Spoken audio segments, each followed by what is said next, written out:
Let us pray. Dear Heavenly Father, I just want to thank you for another day.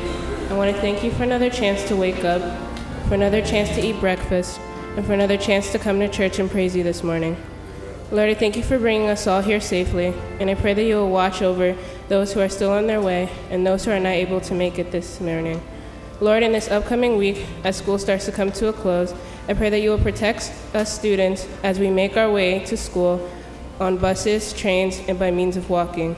Lord, I pray that you will keep us safe in our schools, that we may complete our study successfully before the school year comes to an end. Just the other day, my school had to conduct a serious lockdown as there was someone in close proximity carrying a dangerous weapon just up the street. Keep us safe from guns, Lord, in the church, at home, and especially in our schools. Let our schools be a safe place where we go to learn and return back home the same, safe and unharmed. Let us not have to turn on the TV again to see that more innocent students and teachers were harmed in their own schools while learning and doing their job. Let us not have to watch as mothers, fathers, daughters, sons, friends, and relatives cry over their loved ones who will never return to them again. Lord, teach us to be there for one another. Teach us to love and care for our neighbors. On this Children's Day, I want to appreciate all the children, all the teenagers and young adults. I want to appreciate all the people who make it their business to help and support us, to provide for us, and to teach us. Lord, in this upcoming week, my peers and I are hosting a fundraiser to raise money for Puerto Rico. We've not forgotten about Puerto Rico. We have not forgotten about the many areas still without light and still without resources, abandoned and turned a blind eye to by this very country. We pray that you keep them in safe places and allow for them to see brighter days. Teach us not to take things for granted. We do complain and groan about little things and even get jealous of things we can't have or things we wish we had. Lord, we shouldn't want or desire what our neighbor has. Teach us to appreciate what we have now. Teach us to understand the significance in being able to wake up in the morning and stretch, to raise a pencil to a piece of paper, to call out to a friend. Father, I pray that moving forward, you will help us know you better. Help us children to see you as our deliverer and guidance. Open our eyes and hearts so that we may act in your light. For this and many more, I pray. Amen.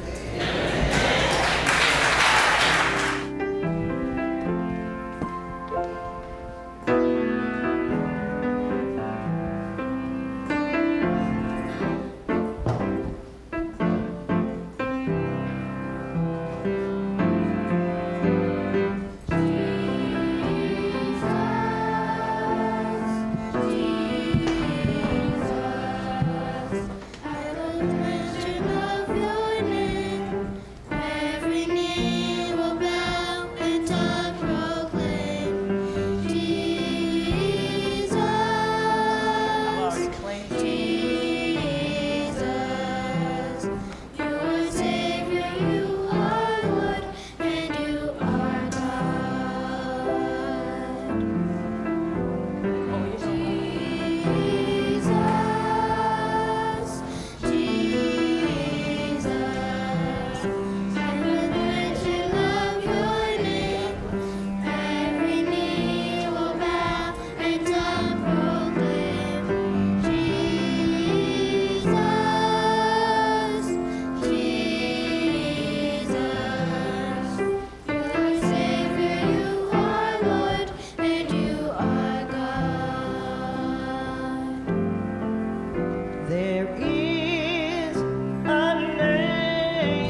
we serve. The angels bow before him, heaven and the earth adore him. What a mighty God we serve. What a mighty God we serve. What a mighty God we serve. The angels bow before him, heaven and the earth adore him. What a mighty God we serve. All the angels say it, heaven and the earth proclaim it. Raise your voice and say, he's a mighty God. All the angels say it, heaven and the earth proclaim it. Raise your voice and say, he's a mighty God. What a mighty God we serve. What a mighty God we serve. The angels bow before him, heaven and the earth adore him. What a mighty God we serve. What a mighty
give God some more praise than that? Come on, give our children a great round of applause for what God is doing in their lives. It's Children's Sunday. Please don't and give our babies a great round of applause and let them know how good they look.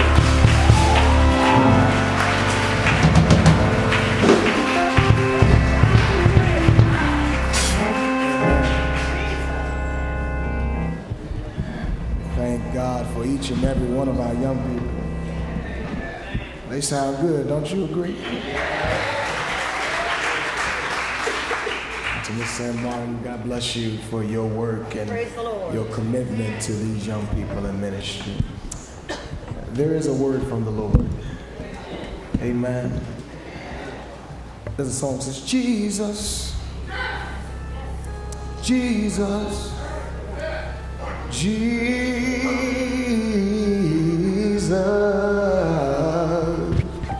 there is something about that name.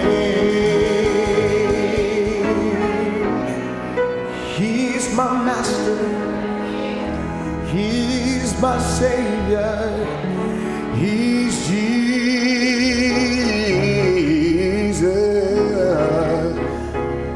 like the fragrance after the rain. He is my Jesus, our Jesus. He's Jesus.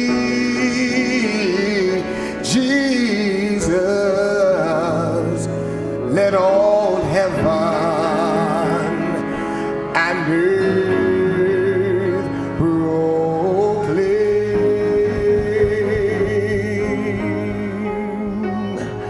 that kings and kingdom, they're gonna pass away, but there's something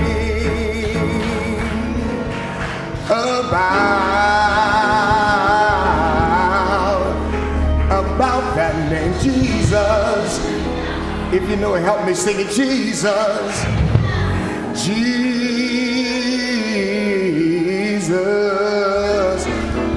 there is something about that name.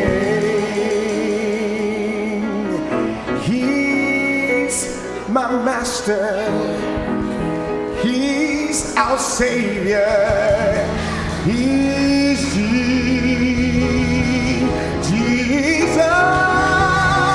like the fragrance after the rain. I don't know about you, but I know that he's my Jesus. He's our Jesus. He's Jesus. Let all heaven and earth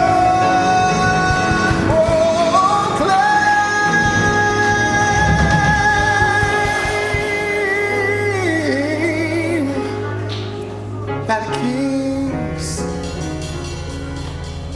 and kingdom, church, they're gonna all pass away, but there's something. I thought I was in church on this Sunday. Yes, there's something. I don't know what you've been through, but I know it for myself that there's something.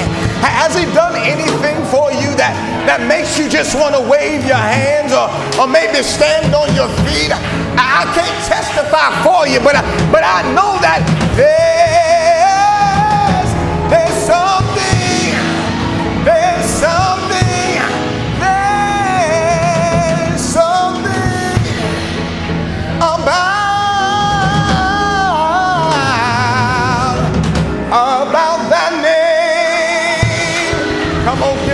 some praise in here today?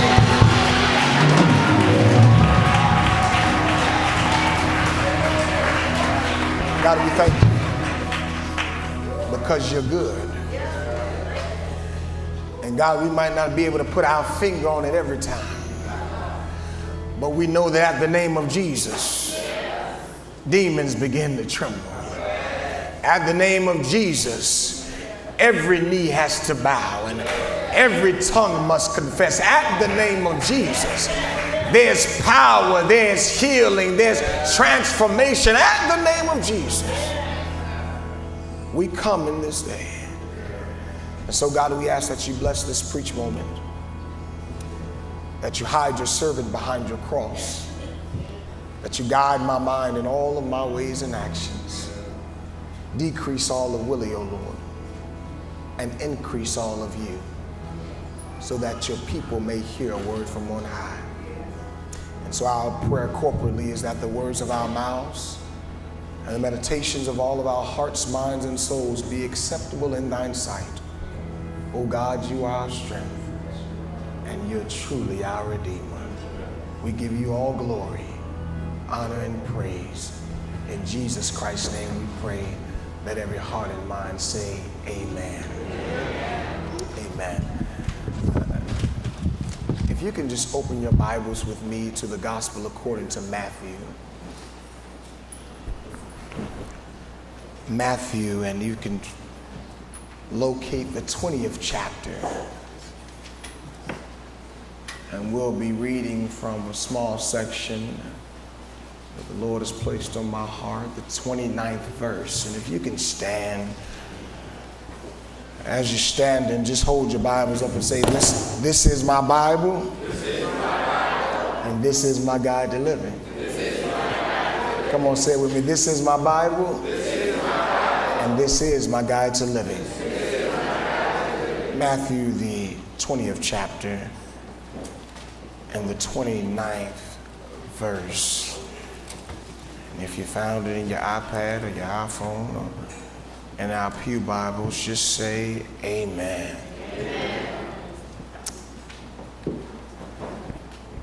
And the word of God reads thusly. As Jesus and his disciples were leaving Jericho, a large crowd followed him. Two blind men were sitting by the roadside, and when they heard that Jesus was going by, they shouted, "Lord, Son of David, have mercy on us." The crowd rebuked them and told them to be quiet, but they shouted all the louder, "Lord, Son of David, have mercy on us." Jesus stopped and called them. "What do you want me to do for you?" he asked. "Lord," they answered, "we want our sight." And Jesus had compassion on them and touched their eyes, and they received immediately their sight, and they followed him. If I could preach from a topic on this Sunday morning, I'd preach living above the noise. Living above the noise. You may be seated in the house of God.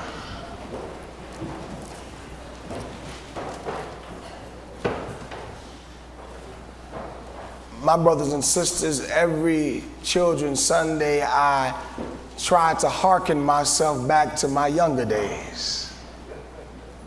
I ain't that old, but I think back to the 90s when I was in elementary school, and I remember that each and every day my teacher would have to settle the class. And we got a lot of educators in the room that know that out of nowhere kids get a lot of energy when they're doing what they want to do. And so we were always loud in this classroom, but I had a few teachers who had this uncanny ability to be able to rise above the noise of the children in her classroom and always get our attention. Even in middle school, I remember Miss Lewis and Miss Thomas, who would say in the sternest of voices, "Y'all better be quiet in my classroom." And out of nowhere, even if it was loud, we all heard them. But may I suggest that even on this Christian journey, we're going to have to learn to live and speak above the noise. That even when we face injustices, we've got to learn to speak above the noise. Even when there are discouragers and people that are pushing back against that which we understand, we've got to learn to speak above the noise. But maybe, just maybe, in our personal lives, we're going to have to learn to speak above the noise to get that which we need. And it is here where we find ourselves in this 20th chapter of the Matthean Gospel, where Jesus has just left teaching and healing. And the Bible says that a large crowd followed him. And verse 29 said that they came to come with Jesus because this was a result of Jesus healing people. And the text shifts us to this crowd and these two blind men. The Bible says in verse 30, they were sitting on the side of the road and they heard that Jesus was passing by. And here these two blind men, hearing Jesus passing by, they find themselves screaming, "Lord, Lord, Son of David, have mercy on us." Now we must contextualize this because Jesus is en route to Jerusalem. And so as he's leaving this particular place, he's heading to the next town. But in the midst of heading in this direction, there are two men on the way who are crying out, "Lord, Son of David, have mercy on us." My brothers and sisters, they're blind. They cannot see. We don't know who they are. All we know is Jesus and this large crowd is walking down the street, and here these two brothers on the side saying, "Lord, Son of David, have mercy on us." And I think that brings me to my first point, Pastor, because the first thing that we're going to have to do to live above the noise is that we're going to have to be willing to seek even when we can't see. We're going to have to be willing to seek even when we can't see. The two men found themselves physically impaired by their sight, and they heard that Jesus is passing by.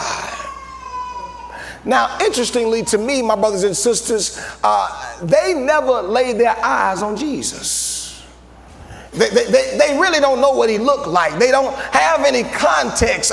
All they have is what they heard, because their reality was relegated to depending on their hearing for their survival. And so the question becomes, my brothers and sisters, why are they so enthused to get to a man they never seen in their life? Why are they so excited to reach out to a man that they don't know what he's about, or they don't know exactly or seen what he's done? Can I help us today? Because may I suggest to you that it's not what they've seen Jesus do that convinces them that he was worth shouting after, but rather it's what they heard he could do that moves them to shout out to Jesus and take a chance to get his attention. They probably heard about the Sermon on the Mount, where Jesus was preaching and laying out his gospel for the people. They probably heard about him healing that man in chapter 8 of leprosy. They probably heard of him healing the demon-possessed man and then healing the woman with the issue of blood. They probably heard of him healing the ruler's daughter. They may have heard of that man that was mute who could not speak, and Jesus took the demon from his life and he could speak again. They may have heard of 2 other blind brothers in chapter 9 that were on the side again, and Jesus touched them and restored their sight. They may have heard of the man in the temple on the Sabbath. He says, stretch out your withered hand, and his hand became restored. They may have heard about those brothers and sisters on the side of the mountain, and Jesus said, give me 2 fish and 5 loaves of bread, and we're going to have a fish fry today. They may have heard that he just had some folk touch his garment, and they were made whole again. They may have heard of the boy who kept seizing with epilepsy, and Jesus heals his body. And we don't know what they heard, but we know they heard something that made them trust that they could reach out to that which they've heard and depend upon the possibility that if this man could do this for all these other folks, he probably can do something for me. And I don't know who I'm preaching to in 12th Baptist, but you know you don't have to always be able to see everything in order to seek God's face. I know there's about 2 or 3 testimonies in this place that can attest to the fact that maybe you too were living in a state of spiritual blindness and you didn't know which way to go, but you heard grandmama say that he was a healer. You heard somebody tell you that God is a provider. You heard someone lift you up and say he's a comforter, that he's a keeper, that Jesus can deliver you. You heard something about the name of Jesus, and it was enough for you to give God a chance. Is there anybody in this place that recognizes that faith comes by hearing? They heard Jesus was passing by, and so they got bold and called out to him, because maybe he can fix my situation. Lord, Son of David, have mercy on us. And watch this, y'all. As they're calling out to Jesus, the text tells us in verse 31a that the crowd that was with Jesus begins to rebuke them and tell them to be quiet. I knew it was going to be quiet on me right there. They're calling out for Jesus' mercy, but the folk that's walking along with Jesus are rebuking them and telling them to be quiet. Maybe I got to make it plain. They're reaching out to Jesus, and it's some folk that's around Jesus telling them to shut up. I think that brings me to my next point, because sometimes the folks closest to Jesus can be the same folk trying to keep you away from Jesus. It's all right, I'll preach this thing by myself. The very folk walking with Jesus, the very folk traveling with him to the next city, are the same folk trying to keep these 2 blind men from getting to Jesus and having access to his power. The Bible says when they shouted, they tried to grab Jesus' attention, and the folk rebuked them, scolded them, got mad at them, and told them to shut up. Can y'all picture that, saints? Here we got 2 blind men who are in a dire situation, vulnerable to their reality, sitting on the side of the road, and folk who have ability and are with the one who has all ability are trying to keep him away from getting to the one who has all power to change their situation. And so not only do they want these people to be blind, but they're muting them as well. And may I suggest, church, that we've got to be careful to not take those who are seeking God's power and grace and mercy and shut them up because we think we can. I actually think this is a good place for the church to resonate on today, because sometimes us church folk end up being the very ones rebuking and silencing those who we don't deem deserving of getting to God. I'll preach it by myself. I know I'm talking right. But I came to straighten some things out today, y'all. I came to let somebody know that we've got to bind the spirit of classism in the church. We've got to bind those spirits of homophobia and exclusivity in the church. We've got to bind judgment in the church. We've got to bind condemnation in the church. We've got to stop telling folk that they can't get to God.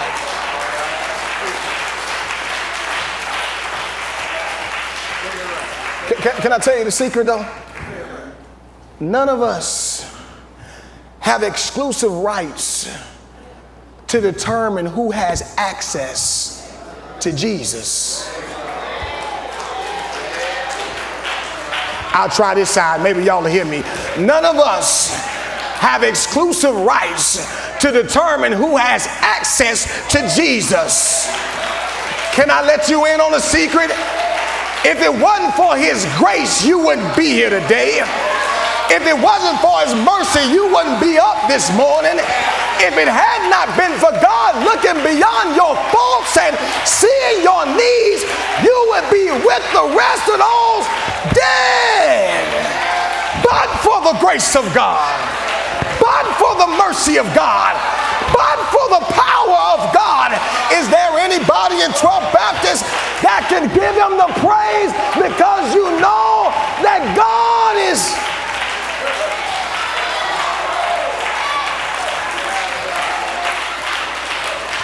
He's accessible. He's accessible to everybody. And so I got to push it. I'm not going to keep you long today. I thought about this real hard. I think there are a couple things that emerged from this text that made me question why this crowd was even acting the way they were acting while they're walking with Jesus. Can I give them to you? The first thing is that sometimes it's the people that are closest to power that assume that because they are in relational proximity to that power, that it gives them the permission to be a gatekeeper, to keep people away from having access to that power. And the reality is that they really don't have any power. But because they're close to power, they assume they got some power that they ain't got at all. And they end up hurting people and putting shame on the one who has the power, because the person assumes that you represent him. Can I preach to some Christians in this place? That some of the reasons why folk don't want to come to church is because they think Jesus is you.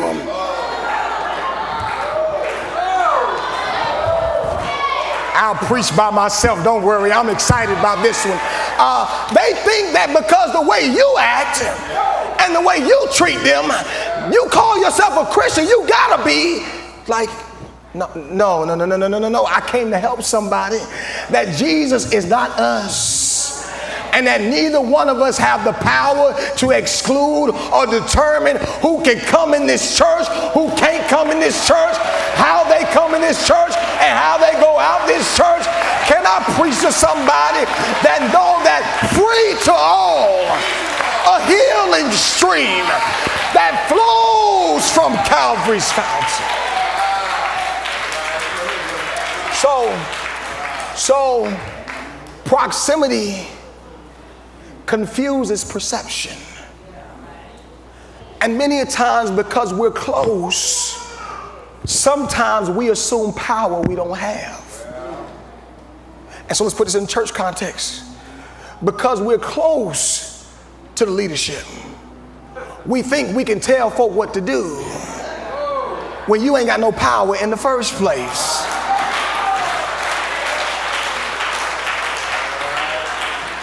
And so you end up having to do a lot of cleanup work, trying to mend the relationship and heal people because they've been hurt by folk that say they represent Jesus.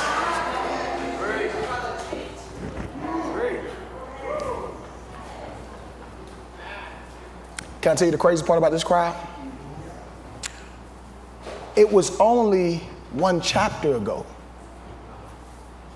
that this crowd was in a similar circumstance as these two men. So literally, if you go to chapter 19, you read it, it's a quick verse that runs by really quickly, but if you read it, it says that Jesus healed a great number of them and they followed. And we don't see this crowd leave. It's a continuation that travels from chapter to chapter. And so here's the real thing that messed me up. The very folk that were just vulnerable, hurt, and looking for healing have now received their healing and are now turned the situation around and looked at some other folk who were just like them and are now telling them to be quiet, and they can't get to the very thing that made them who they are.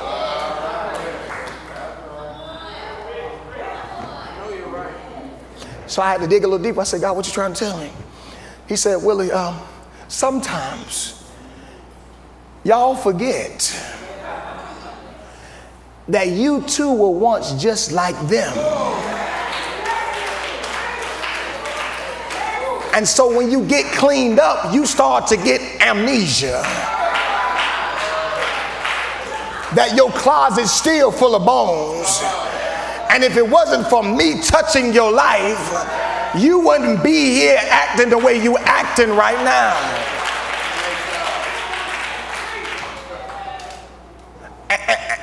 And it is an integral thing for the church to understand that if we forget from whence God brought us, then we'll never be able to testify to what God can do. If you forget that God healed you, then how you gonna tell somebody that he's a healer? If you forget when you was down on your last dollar, then how you gonna tell somebody that he's a provider? If you forget that God brought your brokenness and made you well again, how can you tell somebody to see it through and God's gonna work it out? But we forget. We forget. And because we forget, we acquire this mentality that all of us are well. And so we create this dichotomous relationship between us and the folk that we think aren't well. Can I tell somebody the truth in church? That it's folk in the crowd that still needed some more help. That it's folk in the church that ain't where they need to be. And I'm really trying to preach to some young person or some brother or sister who's coming back to church to let you know that the church ain't perfect.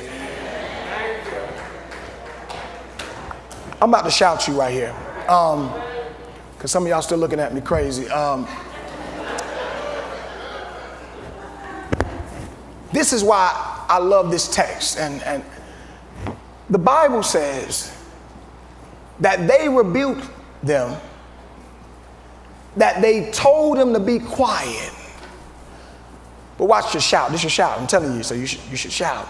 But the text says the two men screamed all the louder.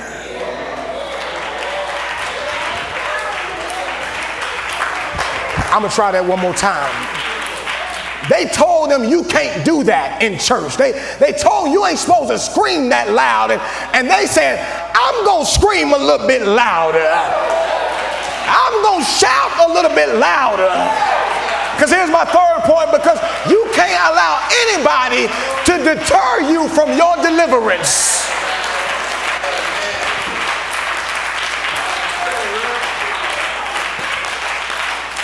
What usually happens, I like this one, what usually happens is that people get rebuked, they get quieted, and in our context, when that happens, we don't see them no more. Many people are victims of church hurt.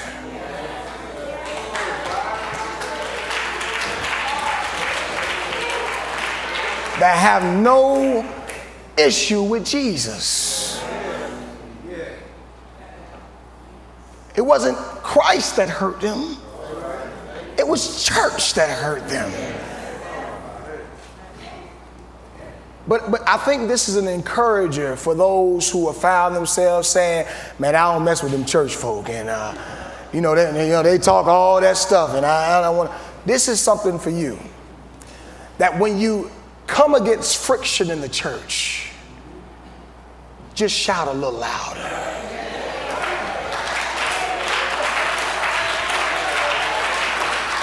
Don't you run. Don't you leave afraid. Don't you back down. Just keep calling on the name of Jesus a little bit louder. And every time they tell you to be quiet, keep rising above the noise. Every time they rebuke you, keep saying, Jesus, Jesus, Son of David, have mercy on me. You got to learn to shout above discouragement. You got to learn to shout above the haters. You got to learn to shout above those doubting you. You got to learn to shout upon those who won't let you get to Jesus. Bible says they shouted louder. He said, I don't know what y'all talking about, but I've been on the side of this road too long. I don't know what y'all talking about, but I want to get my sight again. And I'm not going to let a few church folk get in the way of me getting to my deliverance. I don't care if you walk with Jesus 3 years, 4 years, 5 years, 50 years. I don't care where you've been. You won't stop me from getting to my salvation. So the Bible says, they said, Son of David, have mercy on me. But the Willie Bodrick version would have said it like this: pass me not, O gentle Savior, hear my humble cry. While on others thou art calling, do not pass me. Savior, Savior, hear my humble cry. While on others thou art calling, do not pass me by. Jesus, watch how good this is. Because it don't end there. That when you shout louder, Jesus hears you. The text says that while they was doing all that, Jesus stopped what he was doing and called them and said, what y'all want me to do for you? The good thing is that Jesus is never out of time to touch our lives and to hear our problems. He's en route to Jerusalem, and the path is on his way to getting to where he needs to be. And he says, I want to help you. What do you need? And they said, Lord, all we want is our sight. And the Bible says Jesus had compassion on them. And he touched their eyes. And then the last verse, and we're going to get out of here. It says, immediately they received their sight. But can I give you a shout in my last point? Because once you've been touched by Jesus, it should change your trajectory. So watch this. Jesus stops immediately, hears their problem and their inquiry, answers their inquiry, touches their eyes, and they immediately receive their sight. And the Bible says, and they followed him. That just shout me there. They got a touch from God, and no longer were they on the side of the road. They got up and followed Jesus. And if you've been touched by God, you can't stay where you once was. If you've been touched by God, you can't live in the ways you used to live. When you've been touched by Jesus, it changes your trajectory and transitions your route so that you can follow him. So your testimony becomes, I have decided to follow Jesus. I have decided to follow Jesus. I have decided to follow Jesus. Because once he touches you, there's no turning back. There's no turning back. My brothers and sisters, let us live above the noise. Come on, give God some praise.